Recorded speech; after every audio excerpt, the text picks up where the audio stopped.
Welcome to the hottest movie review on the internet today, the A-List Review. I'm your host, the Game Changer, Wes Troop, and it's time to go back to the theater. And it's a film that's been rumored many, many times over the years. And finally, after 36 years, the ghost with the most is back. My review of the 2024 supernatural comedy sequel, Beetlejuice Beetlejuice. Coming up now.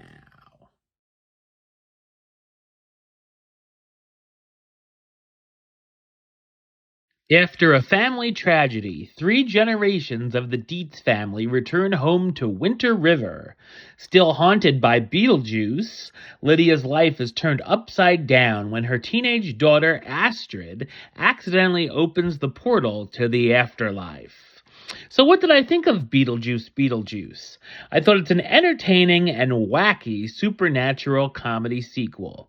It's directed by Tim Burton, who's also known for directing films such as Pee-wee's Big Adventure, Batman, Batman Returns, Edward Scissorhands, Ed Wood, Mars Attacks, Big Fish, and of course, Beetlejuice. Being more of a fan of Burton's early filmography over his more recent offerings, it was nice to see him get back to what he does best. Much like the first film, the art direction and set designs are fantastic, and there are some very cool visuals throughout with the use of practical, CGI, and stop-motion effects. Much like the original film, there's a lot going on here, but this time even more chaotic. There are a lot of storylines and subplots that somehow all end up coming together. In the living world, we're given a look at the relationship between the Dietzes, where Lydia and her daughter Astrid have become estranged, as Astrid thinks her mother is a fraud. Lydia and Delia try to mend fences for being at odds for so many years. Lydia's boyfriend Rory is in a rush to get married, and then in the afterlife, Beetlejuice is on the run from his ex-wife, who's a soul sucker, who honestly doesn't get a whole lot to do, and there's a detective trying to stop her, among others. There's probably a plot point or two that could have been left on the cutting room floor, and we're given a backstory to Beetlejuice that I'm not sure is needed. The film kind of had a rough start for me, as I really wasn't feeling it at first, and I had no real idea where this movie was going or what certain characters' motivations were, until a certain point where some twists actually surprised me, and I actually didn't see them coming. There are a couple of times where some of the plot points are a little too easily resolved as well. I also like that we dive a little deeper into the afterlife with new lore, and we see how they deal with heaven and hell and handle death in an interesting way. Things can be surreal, weird, and depending on your taste, gross, but not really scary unless you're a very younger viewer. The jokes hit more than they miss and can be randomly dark, including the death of Charles with them not wanting to bring back Jeffrey Jones.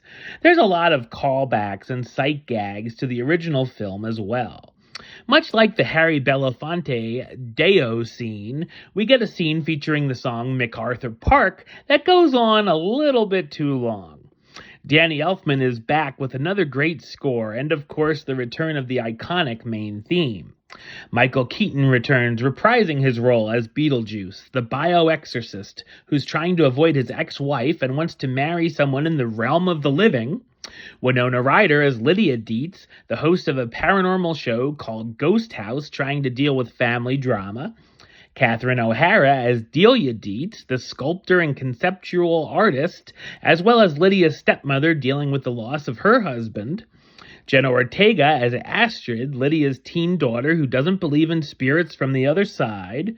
Justin Theroux as Rory, Lydia's boyfriend and producer on her show. Monica Bellucci as Dolores, Beetlejuice's ex-wife who's searching for him. And Willem Dafoe as Wolf Jackson, a ghost detective who in life was a B-movie star. Beetlejuice Beetlejuice can be messy, but it's a fun mess that should please most fans, and is a successful legacy sequel. Number-wise, I'm going to give it a 7 out of 10, which gives it the A-list rating of Do It. All right, well, that's the show. I'll be back with another review very soon. But until then, don't forget to like, comment, and subscribe right here on YouTube. YouTube.com/WestsideOf515. Like the show on Facebook, Facebook.com/WestTroupeAlist. And of course, you can follow me on the Instagram and Letterboxd at WestAlist. Until next time, Troop out.